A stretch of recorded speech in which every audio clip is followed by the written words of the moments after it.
গোকুলে কৃষ্ণের লীলা শেষ হয়ে আসছে। কংসকে বধ করে কৃষ্ণ যখন মথুরা রাজা হবার জন্য যাত্রা করতে চলেছেন, তখন গোকুলের রাধা ও গোপীরা দুঃখে ভেঙে পড়ল।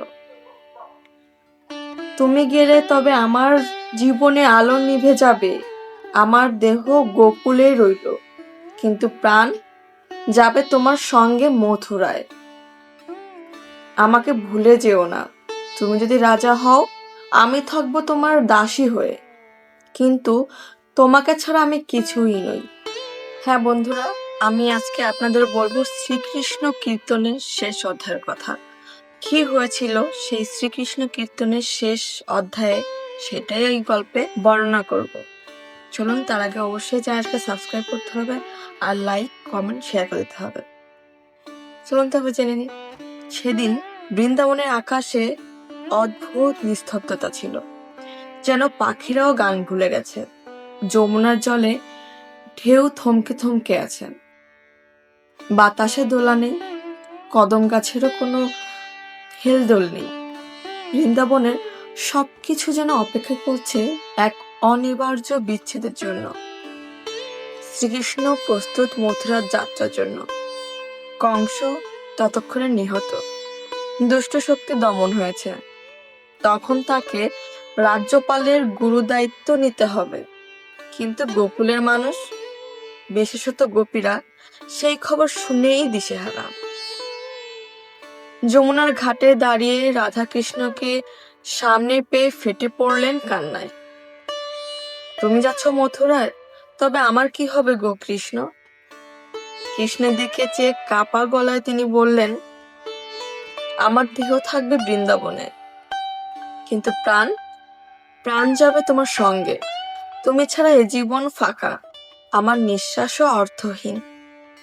কৃষ্ণ তখন নীরব, তার চোখ ভিজে এসেছে, কিন্তু ভাগ্যের ডাকে সাড়া দেওয়া ছাড়া তার উপায় ছিল না।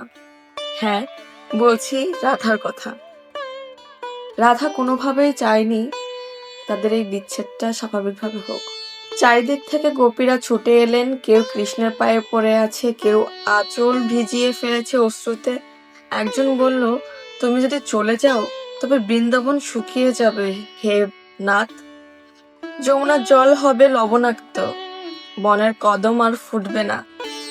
অন্যজন বলল, আমরা দুধ দোহাবো না, মাঠে যাব না, দোল খেলার গান হবে নিঃশব্দ, তোমাকে ছাড়া আমাদের জীবনে কোনো আনন্দ নেই হে নাথ। গোটা বৃন্দাবন যেন একসাথে বিলাপ করছে এই বিচ্ছেদের জন্য। কৃষ্ণ মথুরার দিকে তাকিয়ে ভাবলেন, তিনি যদি চলে যান তবে বৃন্দাবন কিভাবে বাঁচবে? রাধা গোপীরা যমুনা সবকিছুই তার লীলাক্ষেত্র।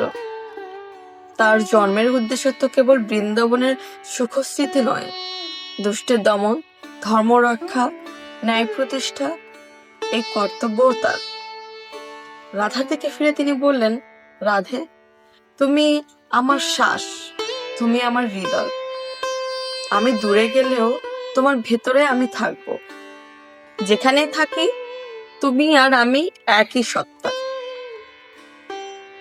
অবশেষে রথ প্রস্তুত, অক্রূর কৃষ্ণকে মথুরায় নিয়ে যাবে।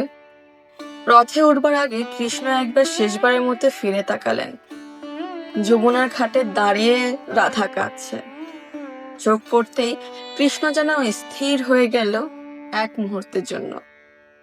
কিন্তু রথ চলল, ধীরে ধীরে বৃন্দাবন পিছিয়ে যেতে লাগলো। রাধা ছুটে গেলেন যমুনার তীরে। দূর থেকে তিনি রথকে দেখতে দেখতে হাত উঁচিয়ে বললেন, কৃষ্ণ, আমায় ভুলো না। কৃষ্ণ চোখ থেকে গড়িয়ে পড়ল জল, কিন্তু তিনি জানলেন এটা নিয়তি। এই প্রেমের পূর্ণতা হলো চিরন্তন বিচ্ছেদ। রথ চলে গেল দূরে, ধুলোয় ঢাকা পড়ল কৃষ্ণের ছায়া। যমুনার জল কাঁপতে কাঁপতে রাধার অশ্রুতে ভিজল। বৃন্দাবনের গান থেমে গেল, শুধু থেকে গেল নিস্তব্ধতা আর শূন্যতা। রাধা মাটিতে বসে ফিস ফিস করে বললেন, তুমি না থেকেও আছো, আমার হৃদয়ে আছো, আমার শ্বাসে আছো। শেষ শ্রীকৃষ্ণ কীর্তন শেষ হলো বৃন্দাবনের অশ্রুতে। এটি শুধু রাধাকৃষ্ণের বিচ্ছেদের গল্প নয়, এটি প্রেমের নিরন্তর রূপ, যেখানে মিলন শেষ কিন্তু স্মৃতি, ভক্তি আর হৃদয়ের বাঁধন থেকে যায় যুগ যুগ ধরে।